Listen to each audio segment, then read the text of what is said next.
감사합니다. 4.27 판문점 선언 7주년 기념 행사에 함께 해주신 모든 분들께 반가운 인사를 드립니다. 김대중 대전, 노무현 재단, 포럼 4.2제, 한반도 평화포럼이 함께 오늘 행사를 준비해서 더욱 뜻깊습니다. 한반도 평화를 이어달리기 하며 만들어온 주역들로서 절체절명의 한반도 위기를 극복하고 다시 평화의 길을 열어야 한다는 절박함이 서로의 의지를 하나로 모으게 했다고 생각합니다.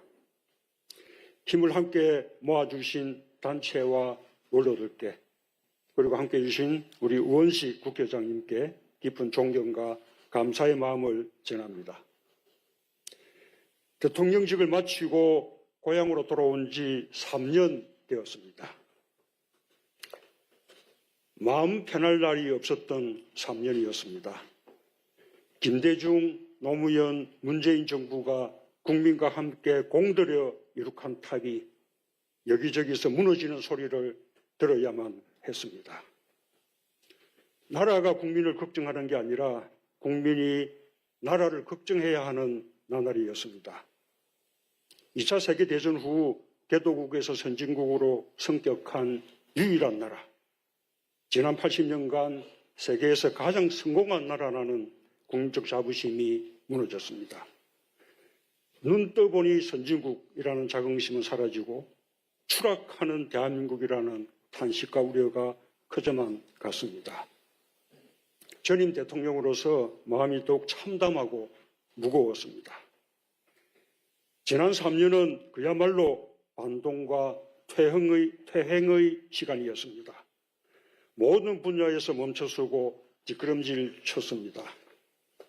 대한민국의 국격은 무너져 내렸고 국민의 삶은 힘겨워졌습니다. 한국 경제는 지난 3년간 침체의 늪에서 헤어나오지 못했습니다. 고물가, 고금리, 고환율의 삼중고에 민생 경제는 더욱 어려워졌고 잠재 성장률 2%에도 미치지 못하는 1%대 성장률을 기록하며 저성장의 늪에 깊이 빠져들었습니다.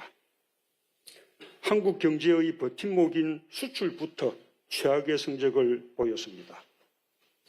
2017년부터 2022년까지 코로나 상황 속에서도 수출 실적은 19.2% 증가했지만 윤석열 정부 출범 이후 2022년부터 2024년 사이에는 증가율 제로를 기록해 제자리 걸음을 면치 못했습니다.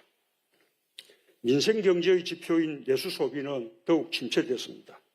윤석열 정부 출범 직후부터 작년 말까지 소비 지수가 역대 최장 기간인 11분기 연속으로 감소했습니다.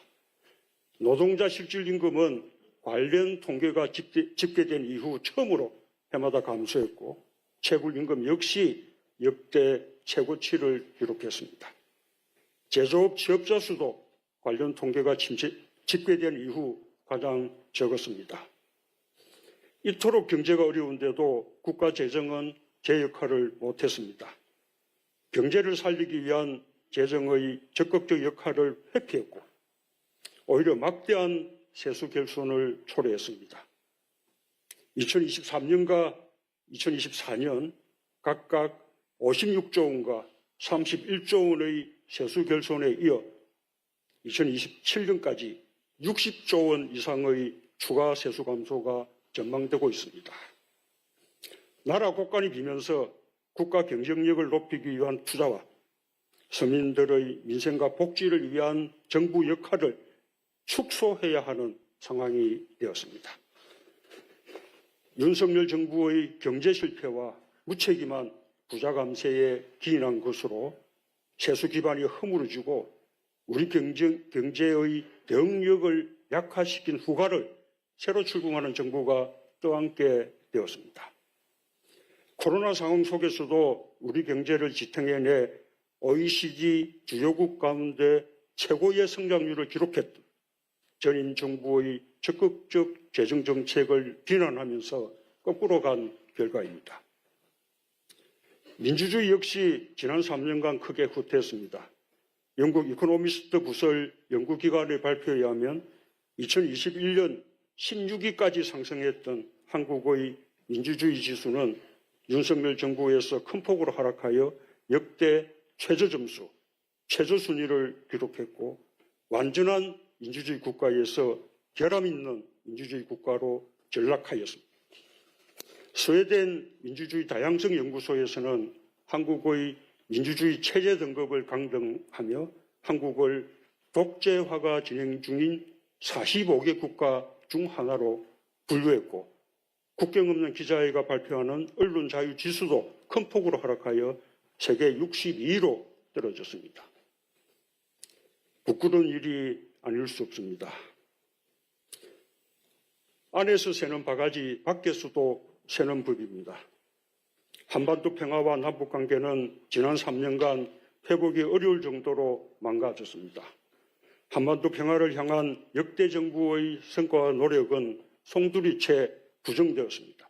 모든 대화는 단절되었고 평화의 안전핀이었던 9.19 군사합의마저 파기되었습니다. 끝간데 없이 대결을 부추기고 긴장을 고조시키며 남북이 언제 군사적으로 충돌할지 모르는 위험한 상황으로 치달았습니다.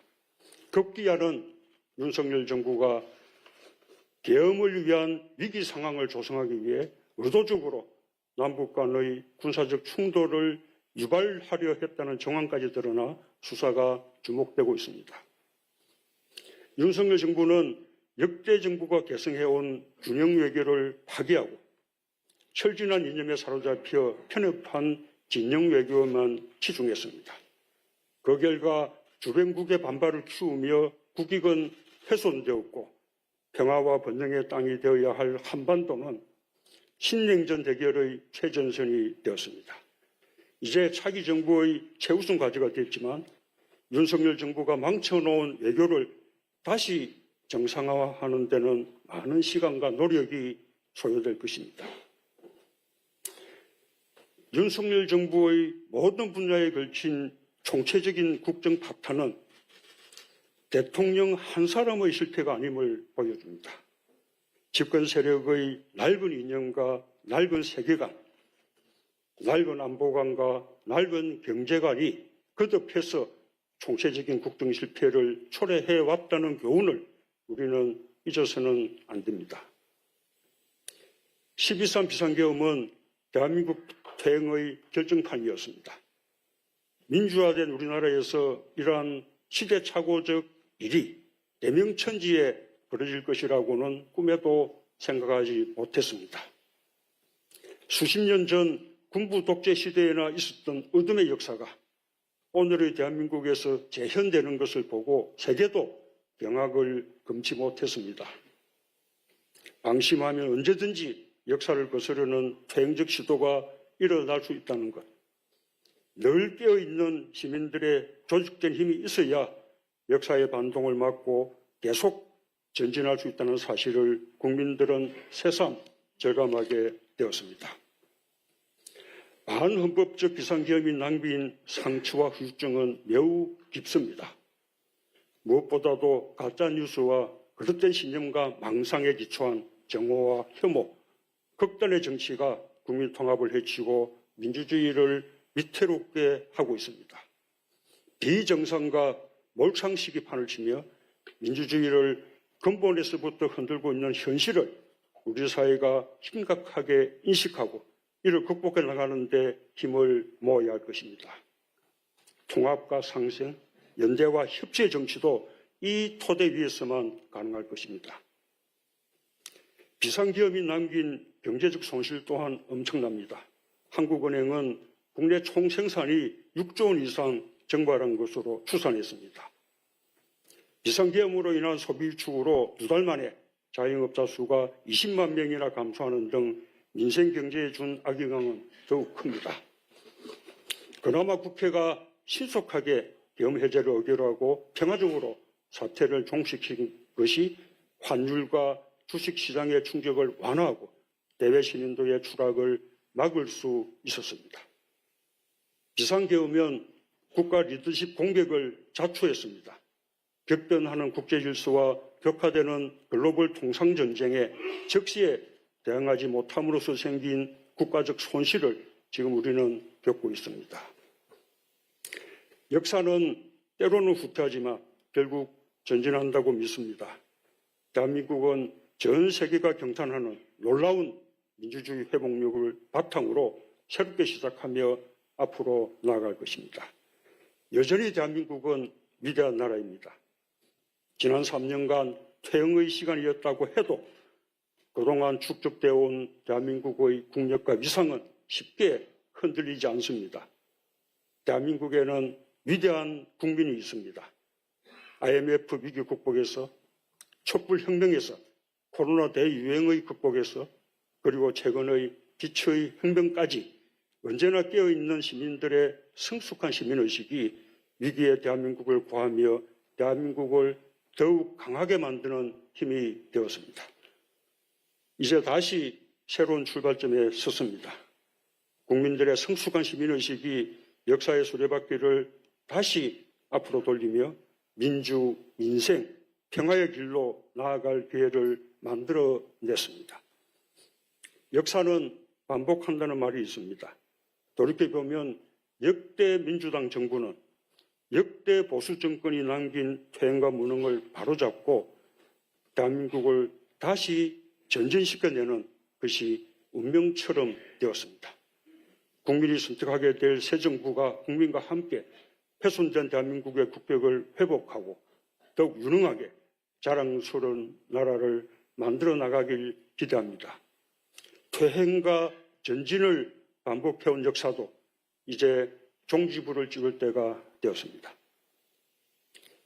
다시 한반도 평화의 길로 나설 때입니다. 역대 민주당 정부가 굳은 의지와 이어달리기로 한반도 평화의 길을 개척했듯이 평화를 지향하는 유능한 새 정부가 한반도 평화의 역사를 잇고 새로운 한반도 평화 프로세스를 재개하기를 기대합니다. 남북 간의 대화를 재개하는 것이 무엇보다 중요합니다. 문재인 정부가 출범한 2017년 당시에도 거듭된 북한의 핵과 미사일 도발과 북미 간의 말폭탄으로 한반도가 전쟁 위기에 직면해 있었지만 결국 남북 대화를 통해 전쟁의 위기를 평화의 기회로 바꿀 수 있었습니다. 남북 관계가 최악의 상태에 처해 있고 도저히 대화를 만할 분위기가 아닌 것처럼 보이는 지금이야말로 그 어느 때보다 대화의 노력이 필요한 때입니다. 미국과 일본은 이미 북한과의 대화 의지를 표명한 바 있습니다. 물밑 접촉이 시작되었을 가능성도 있습니다. 우리가 그 대화의 구경꾼이 되어서는 안 될 것입니다. 군사적 충돌의 위험을 피하기 위해서는 9.19 군사합의를 복원하는 것이 출발점입니다. 한반도에서의 전쟁은 우발적 충돌에 의해 촉발될 수 있다는 사실을 잊지 말아야 합니다. 일각에서 제기되는 핵무장론은 위험한 주장입니다. 북한의 핵 개발에 면죄부를 주고 한반도의 비핵화를 포기하는 것이며 동북아를 세계의 화약고로 만들 수 있는 무책임한 주장입니다. 국제사회에서 고립을 자초하고 경제 제재를 초래하며 국가와 민족을 공멸의 길로 이끌 수 있는 위험천만한 주장입니다. 균형 외교는 안보와 경제를 위해 가장 중요한 국가 생존 전략입니다. 편중 외교는 우리의 지정학적 조건을 치명적 약점으로 만들어버리는 어리석은 발상입니다. 우리의 지정학적 조건을 오히려 장점으로 만들어 평화와 번영의 지렛대로 활용하는 지혜로운 외교 전략이 필요합니다. 긴밀한 한미동맹을 바탕으로 주변국들과 협력을 적극적으로 이끌어내므로써 한반도의 평화의 환경을 조성해 나가는 한편 호혜적인 경제협력과 민간교류를 더욱 활성해 나가야 할 것입니다. 당장은 외교를 복원하는 노력부터 시작해야 합니다. 무모한 비상계엄으로 상당 기간 정상 외교의 공백을 초래했고 외교의 골든타임을 날려버렸습니다. 새 정부는 출범과 동시에 서둘러서 국익과 평화를 최우선에 둔 전방위적 외교 복원에 총력을 기울여야 할 것입니다. 평화는 목표인 동시에 과정입니다. 역대 정부가 남북 간의 신뢰를 쌓고 대화했던 노력들 하나하나가 평화로 가는 과정이었습니다. 4번의 남북 정상회담에도 남북 정상선언에도 불구하고 우리는 아직 한반도 평화의 정상에 이르지 못했습니다. 하지만 우리가 평화의 길을 다시 이어나간다면 반드시 정상에 오를 수 있을 것입니다. 결코 포기할 수 없는 평화를 위해 다시 신발끈을 조여맬 시간이 찾아왔습니다. 항상 국민 여러분께 감사한 마음입니다. 위대한 우리 국민 덕분에 대한민국은 위기를 극복하며 무너진 것을 다시 세우고 새롭게 도약하는 기회를 맞이할 수 있게 되었습니다. 국민과 함께 역사의 퇴행을 바로잡고 앞으로 나아갈 희망을 품을 수 있게 되었습니다. 민주주의를 지킨 힘으로 더 굳건한 민주주의로 나아가고 경제와 민생이 다시 활력을 되찾길 바랍니다.